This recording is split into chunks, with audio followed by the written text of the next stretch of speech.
हम लोग हरियाणा के एग्जाम्स को टारगेट करके हरियाणा जी के पढ़ रहे थे, जिसमें मैंने आपको मोस्ट इंपॉर्टेंट टॉपिक शुरू करवाया हुआ है हरियाणा के पर्यटन स्थल।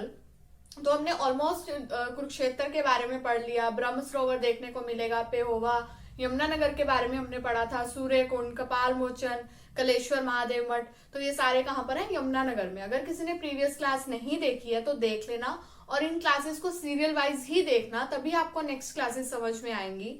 तो आज हम उसके आगे बात करेंगे, भिवानी के ऊपर थोड़ी सी बात करते हैं कि भिवानी में आपको ऐसे कौन कौन से पर्यटन स्थल देखने को मिलते हैं। तो सबसे पहले तो शाम के पंचतीर्थ आपको कहाँ पर देखने को मिलेंगे?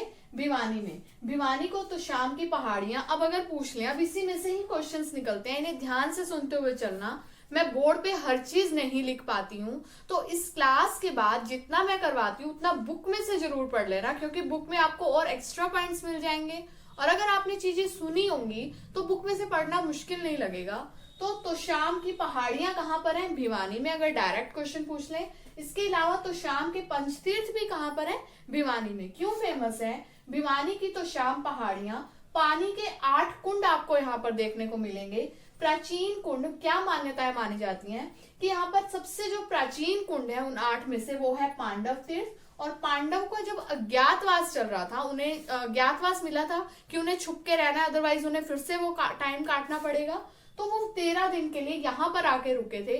हरियाणा में बहुत सारी जगह पर आपको पांडवों का नाम जुड़ा हुआ मिलेगा, क्योंकि वो सब हुआ ही कहाँ पर था? हरियाणा के ही आसपास। जैसे युद्ध भी यही हुआ, हस्तिनापुर, मेरठ, दिल्ली, सब एक ही इलाका था उस टाइम पर।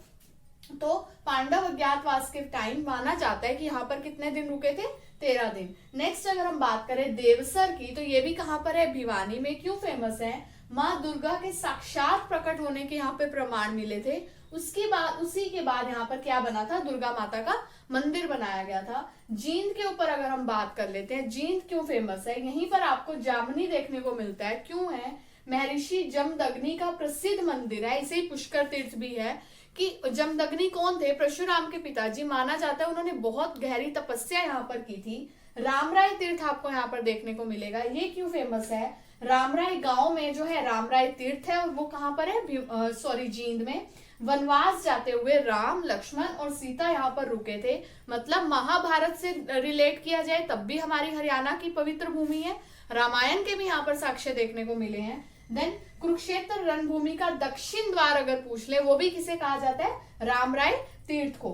और ढूंढू तीर्थ और तालाब, ये भी आपको यहाँ पर मिलेगा। अगर किसी ने महाभारत को ध्यान से देखा है, तो जब सब युद्ध फाइनल होने वाला था, पता चल गया था कि पांडव जीतने वाले हैं, तो दुर्योधन बचा था, तो वो क्या किया था? उसने वो जाकर छुप गया था, एक तालाब में नीचे बैठ गया था, फिर उसको ढूंढ कर मारा था। तो ढूंढू तालाब है वो, ढूंढू तीर्थ, ये कहाँ पर है? आपका जींद में है। तो वहीं पर जो है फिर इसे ढूंढा गया था, और फिर वहीं पर मारा था, और फिर वो युद्ध समाप्त हुआ था।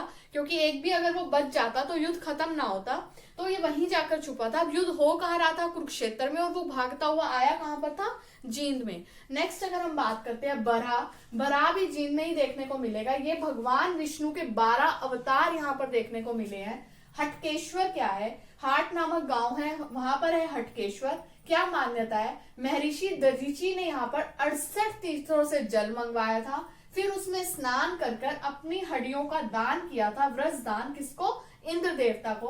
तो ये इसकी मान्यता है हटकेश्वर की। अब आपने ये चीजें सुन ली हैं तो आपको लॉन्ग टर्म तक याद रहेंगी, सिर्फ इन्हें एक बार बुक में से भी पढ़ लेना। पांडु पिंडारा, ये मैंने आपको जिलेवार परिचय में भी करवाया था, गोहाना में है। हरियाणा का हरिद्वार या फिर लघु हरिद्वार पूछ लें तो वो किसे कहते हैं? पांडु पिंडारा को। ये मैंने आपको इसकी कहानी भी सुनाई हुई है कि जब महाभारत का युद्ध खत्म हुआ तो पूरे खानदान के खानदान खत्म हुए, क्योंकि बेसिकली युद्ध जो है एक ही फैमिली का था। तो उनका पिंड दान करने के लिए 12 साल तक पांडवों ने सोमवती अमावस्या का वेट किया था। कहां पर? पांडु पिंडारा में। तो इसीलिए इसे हरियाणा का हरिद्वार और लघु हरिद्वार कहा जाता है। नेक्स्ट सफीदो आपको यहाँ पर देखने को मिलेगा। अब सफीदो क्या है? सर्प दमन के नाम से भी इसे ही जानते हैं। जनमेजय के पिता परीक्षित को क्या हुआ था? सांप ने काट लिया था, तो उसका बदला लेने के लिए इन्होंने एक यज्ञ की स्थापना की, जिसे सर्पदज्ञ यज्ञ कहते हैं। और नागक्षेत्र नामक सरोवर भी यहाँ पर है, उसमें एक ऐसा यज्ञ था कि सांप खुद ही आकर उस यज्ञ में कूदने लगे थे। तो ये करवाया था सफीदों में। यहीं पर आपको नागक्षेत्र नामक सरोवर भी देखने को मिलेगा। नेक्स्ट हम रोहतक के बारे में भी थोड़ा सा पढ़ लेते हैं। अभी ये ऐसा मत सोचना कि ये कंप्लीट हो गए, भिवानी के कंप्लीट हो गए, ऐसा नहीं है। अभी मैं आपको भिवानी के, यमुनानगर के, कुरुक्षेत्र के मंदिर अलग से करवाऊंगी, इनके गुरुद्वारे करवाऊंगी, इसमें क्या क्या ऐतिहासिक स्थल है, तो ये सारी चीजें फिर से रिपीट होंगी।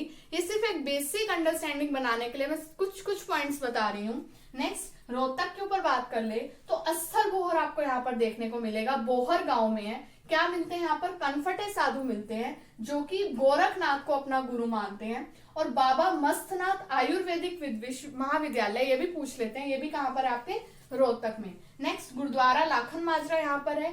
सिखों के 9वें गुरु तेग बहादुर जी ने जब दिल्ली में शहादत से पूर्व यहाँ पर 13 दिन रुके थे। अब मैं बहुत कुछ बोर्ड पे नहीं लिख सकती हूँ, फिर भी जो मेन पॉइंट्स है वो मैंने लिख दिया और उनकी थोड़ी थोड़ी बेसिक बातें आपको बता दी। अब इसे बुक में से पढ़ लेना। उम्मीद करती हूँ आपको ये वीडियो अच्छी लगी होगी और समझ आ रही होगी, और हरियाणा के बारे में एक बेसिक समझ आपके माइंड में बननी शुरू हो गई होगी। मोस्ट इंपॉर्टेंट टॉपिक्स हैं जो कि आपके हरियाणा के HSSC कांस्टेबल, हर एक जो जितने भी हरियाणा आपके एग्जाम लेगा उसके लिए बहुत इंपॉर्टेंट है।